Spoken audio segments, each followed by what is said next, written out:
Hey everybody, I just wanted to do a video on exactly what we did this month, the month that we conceived. That way it's kind of all in one place instead of watching over several videos, the updates that I did throughout the cycle. And for people that have just recently subscribed to me, it gives a little bit of background as well into, you know, our infertility problems and things like that. So the first thing I want to talk about is the medications and the diagnosis that I had.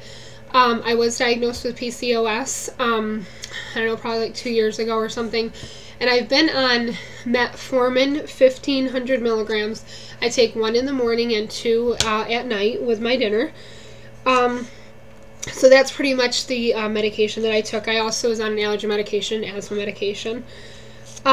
Basically, once I got my cycle, I went in for a baseline ultrasound. I believe that was, I think you have to do it between day like 1 and 5. I think I did it like day 3. Everything was fine with that. And then I took Clomid on days 5 through 9. I was supposed to take 100 milligrams of Clomid, which is 2 pills. But in my error, I only took 1. I'd gotten the Clomid like in August or maybe, I don't know. But I got it a while ago and I wasn't really thinking, and so I actually only took 1 pill, 50 milligrams, when I was supposed to take 2. So, I don't know, it seemed to work for me. Then I was on the injections starting day 10 through 14. It was Gonal-F. I was on the dosage of 75, which is the lowest dose. And then on day 12, I think it was. Quark!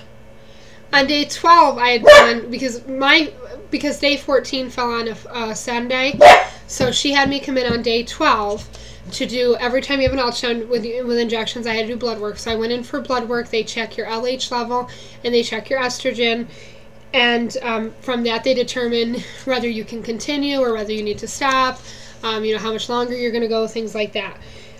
So I did the blood work. The blood work came back okay. My LH level, I guess, is always high because I think it was 25. The estrogen's always fine. I don't know if they ever told me what that was.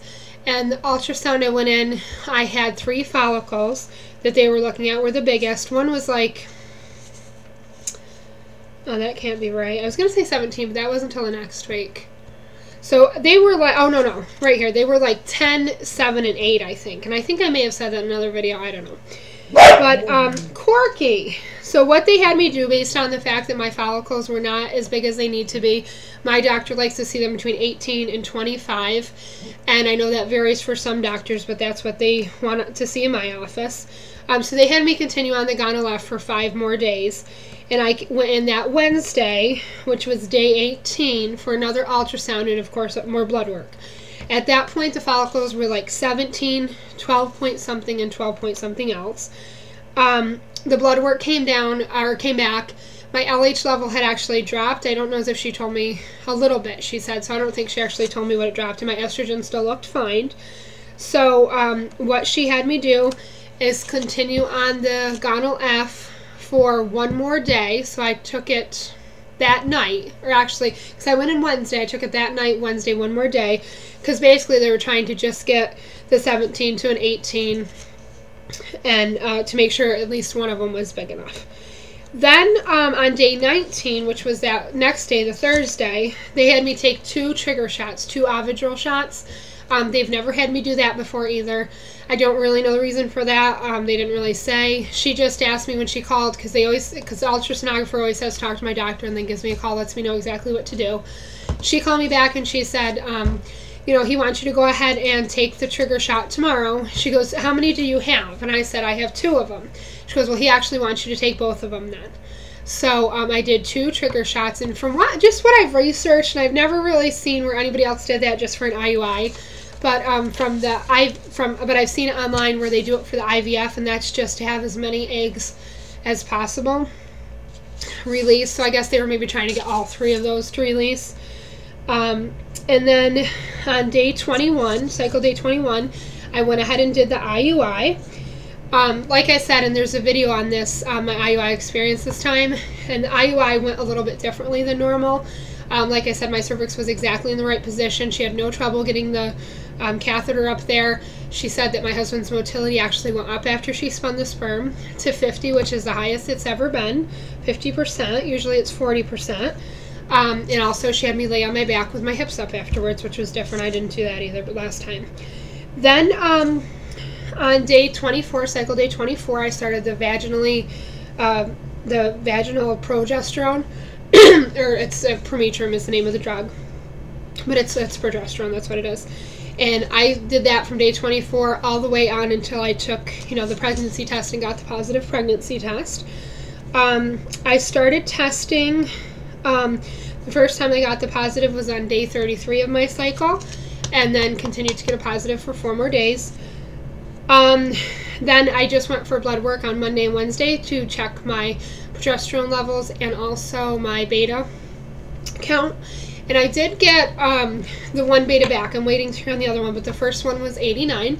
So I did confirm that I was pregnant. She said everything looked good. And she told me that my progesterone was, I want to say 37, 34, 30 something. She said everything looked good, so I'm just waiting to hear back today. So that's pretty much my cycle in a nutshell. Everything that I did up until then, the metformin I've been on for maybe must be over a year at this point. Obviously, yeah, because I did an IUI last summer. So yeah, I've been on the progesterone probably for a year, the metformin for probably a year and a half. And that has really helped. If, if that's something, if you guys have PCOS and you're not on that, for whatever reason, you may want to consider that, because that really has regulated my cycles. My cycles used to go anywhere from excuse me, for 30 some days all the way up to 60, 90. It was all over the place. And that's really helped. The longest cycle I've had since I've been on metformin is 34 days. So, which is considered a normal cycle. So, I really think that probably had a big part in how everything went down. So, if you guys have any questions, definitely ask. I tried to go into as much detail as I could. Like I said, if you have any other questions, just let me know. I'll talk to y'all later. Bye.